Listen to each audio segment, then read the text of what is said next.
we wonder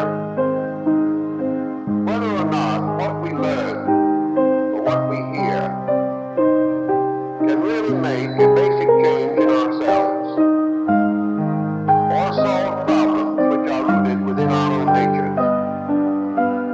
We often feel that important and enduring changes must come from within our own consciousness and cannot result merely from the impact of external evidence, even though we may accept that evidence as true.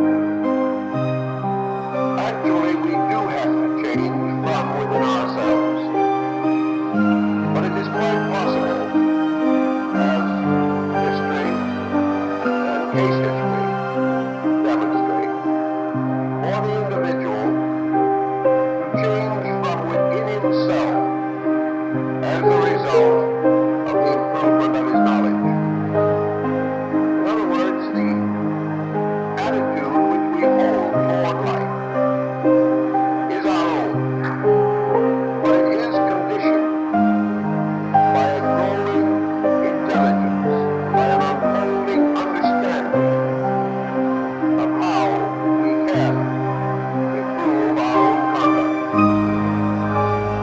And as we understand more about ourselves, we do find strength and courage to make necessary and useful adjustments.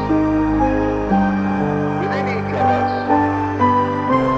is a strongly polarized energy, an energy which basically manifests through mental and emotional activities.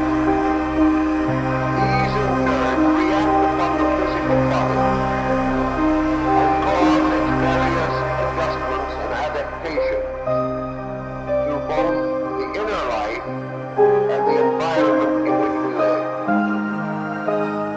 Know also that emotions and thoughts are not necessarily reconciled or synchronized, and we have all experienced ways